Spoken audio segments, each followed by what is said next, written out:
تدبر.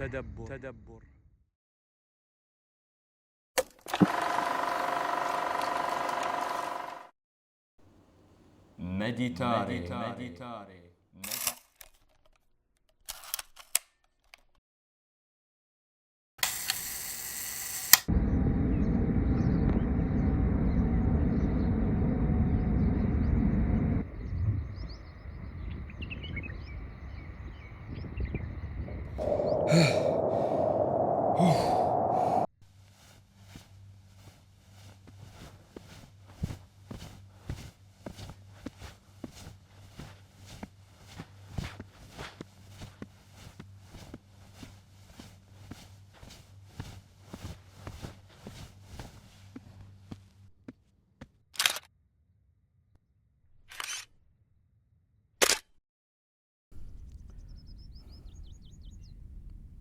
Al-Ghazali, an Islamic philosopher born in the 11th century, considered to be the greatest mind to ever come out of the Islamic civilization. A man that is cultivated by a rare mix, a rare balance of the study of the mind and of the heart. A wayfarer, a man who traveled for many years in seclusion to truly understand himself and to understand and think through everything that's around him. A wayfarer, a truth seeker, a spiritual traveler, truly a man of reason. Assalamu alaikum.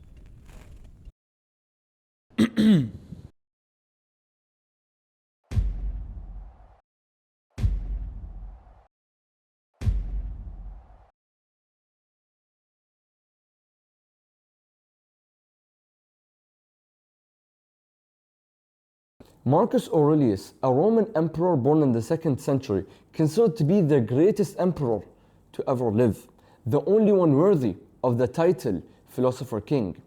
He was a philosopher burdened with the responsibility of being an emperor. He was a man who had no one but himself and philosophy to guide him. He had everything at his disposal. He had absolute power, but he proved that absolute power does not corrupt absolutely. He lived a life of true virtue and died with no regrets. A truth seeker, a stoic, truly a man of reason. So for this video, I'll be using 2 books. The personal journal of Marcus Aurelius, Meditations, and Al-Ghazali's letter to a disciple, Ayyuha al-Walad. And I know you might be thinking, what's the relationship between these 2 books? They seem so different from each other, right? Well, let me explain. Meditations is a personal journal of Marcus Aurelius, which tells us all about how he was thinking and all about the struggles and the philosophical debacles that he was having with himself. But it was private, not for publication. Same goes for the letter to a disciple. This was a letter that was requested by a student of Al-Ghazali, who was probably also a scholar. He wanted that juice. He wanted advice that would suffice him for life. As I said, this was also private and not for publication. So actually it gives us a very good insight into the principles and the priorities of Al-Ghazali. And strangely enough, they build on each other so well. There are so many points of connection, but of course there are also differences. But in those differences, we can learn so much. Through reason, we can look at those differences and then create conclusions that kind of solve those puzzles. Let's start at the heart of it.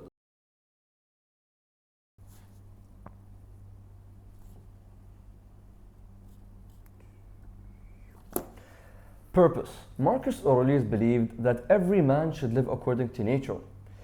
He believed that we humans share a universal purpose that is shared by all people. Why? Because that is how animals function, and we are rational animals. And you know what's interesting? That element of rationality is what has created the illusion of flexibility in nature. But what is that purpose? It is for a man to live a life of justice, magnanimity, contentment, and reason. You have to live your life guilt-free. You have entered this world in a certain position with certain skills and responsibilities. All of these have been given to you by God, and you have to strive your hardest to complete and accomplish all of these responsibilities, but at the same time staying principled, virtuous, and using reason. Like this, you will die a true man with no guilt. And you know what's so interesting? Marcus Aurelius really did. He walked the walk when he talked the talk. This is exactly how he lived. And this is exactly how people perceived him, which is so amazing. But you know, there's something very interesting that I read in Meditations, which I would like to show you. If at some point in your life you should come across anything better than justice, honesty, self-control, courage, then a mind satisfied that it has succeeded in enabling you to act rationally and satisfied to accept what's beyond its control, if you find anything better than that, embrace it without reservation. It must be an extraordinary thing indeed. Now remember, he is writing this to himself. He's not saying this to anyone else. This is not for anyone other than himself. This was private. That really shows the intellectual honesty of Marcus Aurelius, and he's really telling you that if you're able to find something that's much better than these principles, then you should go ahead with it. You know, this philosophy is amazing and everything, but it begs the question of why? Why are we doing all of this? Is there something we are trying to reach? And here is where Al-Ghazali comes in. Al-Ghazali is an Islamic philosopher, and he believed that humans also have a universal purpose, but not in the same way as Aurelius. He believed that humanity's purpose is to worship God, and through that worship we can enter heaven by his mercy. Al-Ghazali finds a destination, a clear why, a clear goal that isn't temporary. But still, he followed the same methodology of, if you were to find that purpose, you should go head on and strive for it and embrace it fully. You can see how everything is connecting now, right?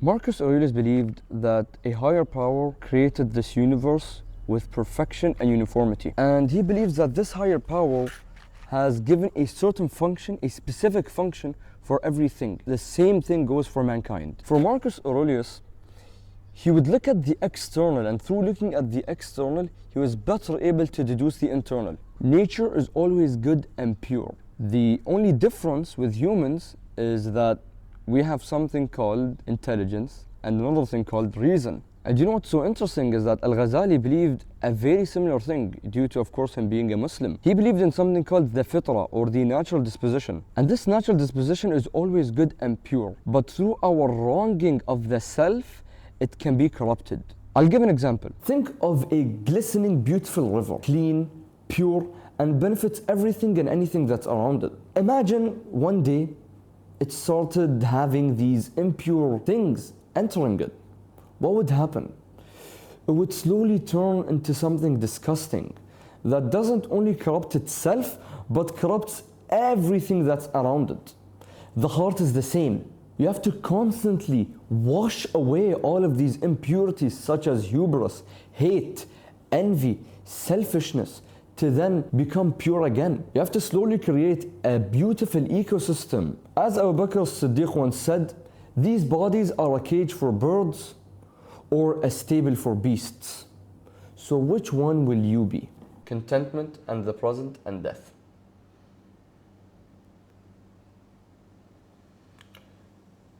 Aurelius and Al-Ghazali give the same practical advice in this topic, in their own respect, but for different reasons, and I'll go into that shortly.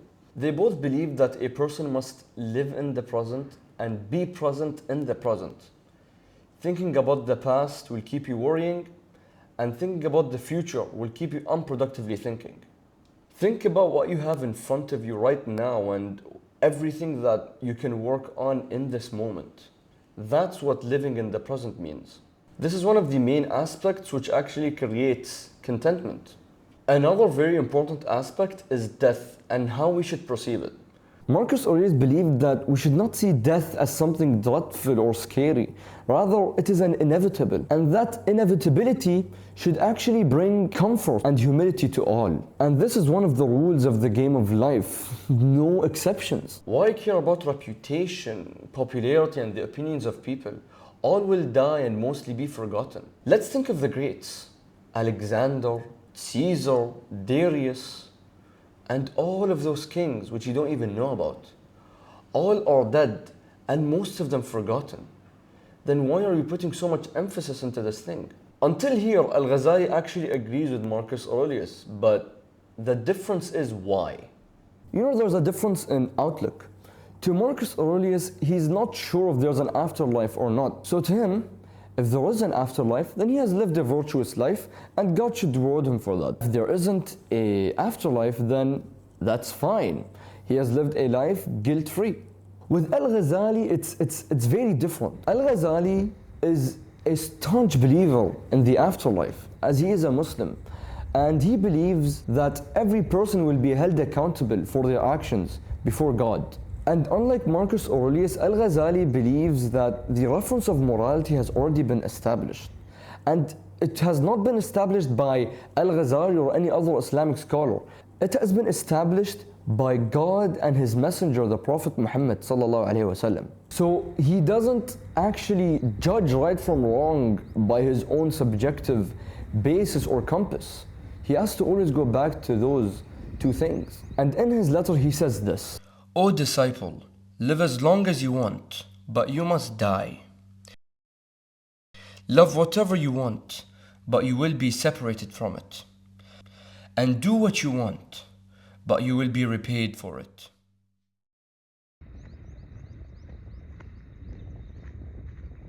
That certainty is what makes the biggest difference. The change in destination changes the way you navigate.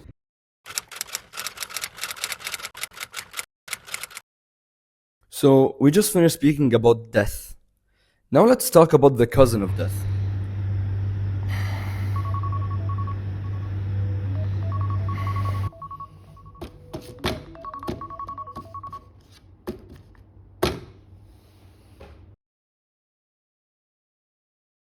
At dawn, when you have trouble getting out of bed, tell yourself, I have to go to work.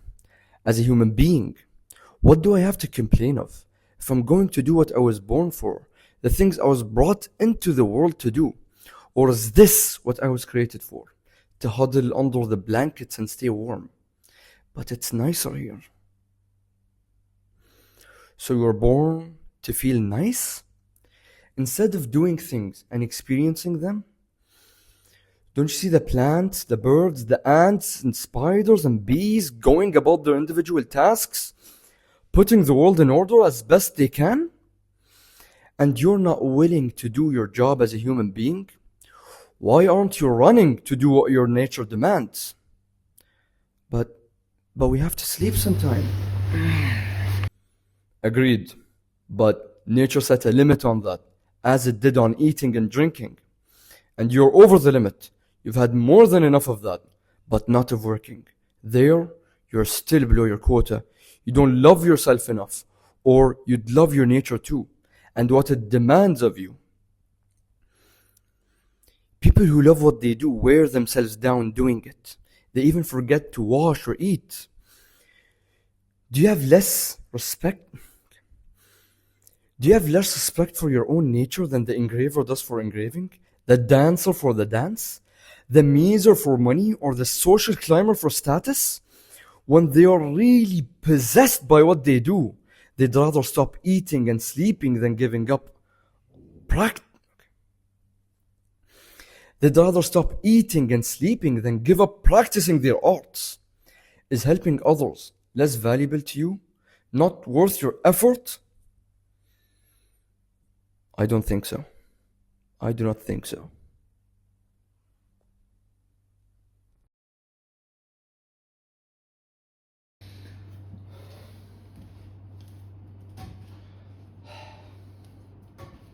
Al-Ghazali would also stress on one of the hardest things, and that is the night prayer, where you would have to wake up in the third of the night to pray to God, to really show what your priorities are and what you will have to sacrifice for your true purpose.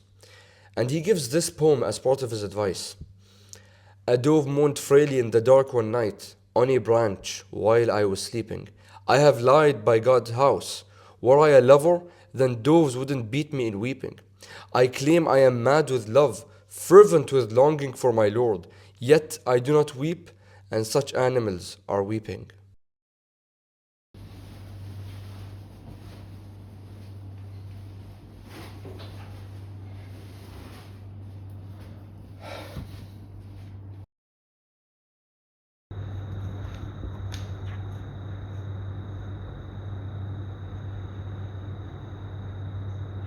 الله أكبر.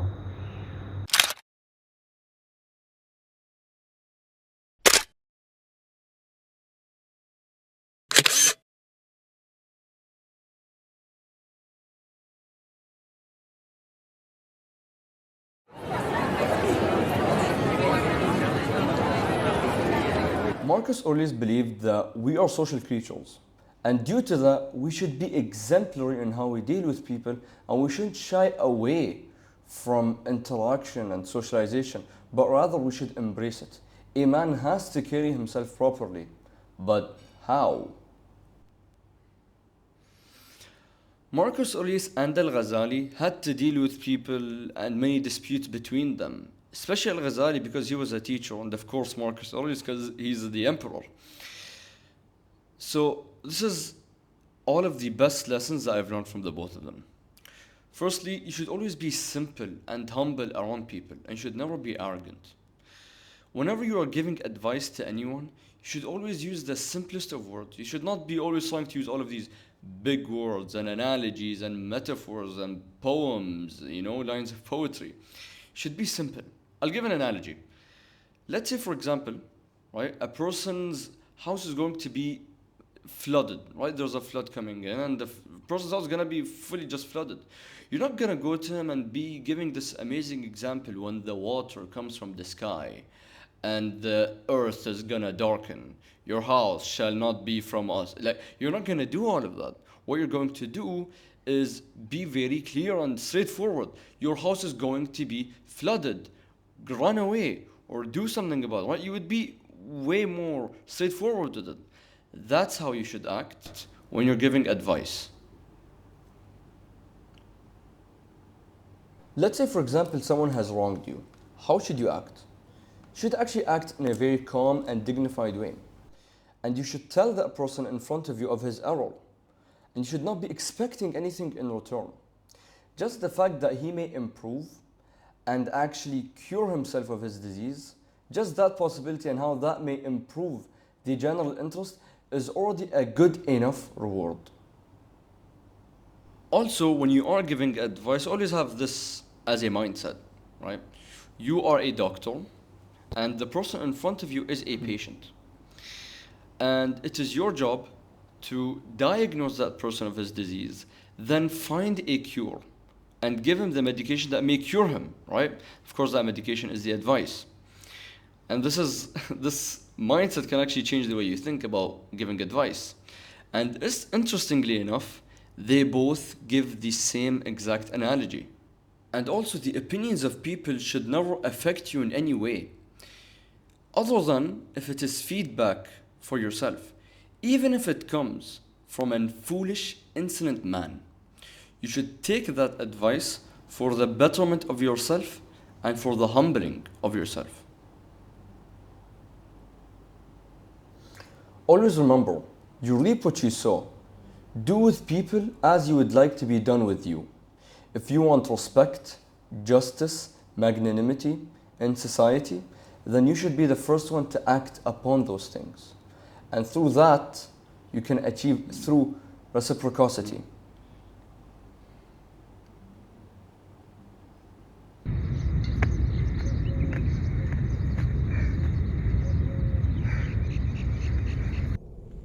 A very important aspect that Al-Ghazali speaks about is that a man has to withdraw from mankind to truly purify himself. Of course, not anyone can just go into the desert for many years and just sit by himself, but we can do something similar. Every person can sit alone, far away from everyone else, maybe in a room or just in seclusion, and truly be able to introspect. A perfect example of that is Marcus Aurelius and Meditations. This book is literally him sitting by himself and trying to understand the world around him and trying to kind of reason with everything that's going on, and at the same time give himself reminders and go through his own thought process. That's something that we can learn. That's something that we should look at and be like, okay, this is a prime example in how a person should do this. Let's look at what he's doing. and then we take the idea or the premise of what he was doing, and then we apply it into our own lives, but of course with a change in the parameters of how we do it. Because of course everyone has a different life, different circumstance. Of course we're going to be very different from Marcus Aurelius, but if he was able to be this introspective when he was literally the emperor of Rome, one of the busiest jobs you could ever be. To go back to Al-Ghazali, simply you have to be a spiritual wayfarer. What does that mean? It is a seeker on a spiritual journey to purify himself and gain a direct intimacy with God. But to be able to do this, you need certain qualities, and the first of those is perseverance. You have to be able to strive and persevere through whatever comes in front of you. You have to be able to accept the reality and actually work towards finding a solution and persevering. And then secondly, it's correctness towards God, which is to be able to sacrifice the ego's pleasures to the commands of God. If you think about this, is similar to the idea of self-control or self-restraint that Marcus Aurelius speaks about as well. The idea of you have to be in self-control and try your best to be as much as you can in accordance with nature. They're pretty similar on this idea. So you can see how we can benefit from both men by understanding these very different perspectives and then applying it into our own situation. But let's think about it. What should we be doing practically? Like Al-Ghazali and Aurelius, we need to constantly be looking within ourselves and try to reason with everything that's around us. We need to be looking at the external to better understand the internal. We need to be constantly working on these things to be able to create more self-control within ourselves. Like, look at this situation. Al-Ghazali has given the advice, but then we may ask ourselves, okay, but how am I supposed to do it? Is there any example? So then we look at the example of Marcus Aurelius and how he was able to do this. And you can see now, we have heard the advice and we've seen the adaptation. So through this, we have a comprehensive understanding of what's going on. So as I said before, what can we do? We can now apply this into our own lives, but of course, with a change in the framework. Always remember this word, synthesis. It's my favorite word, honestly.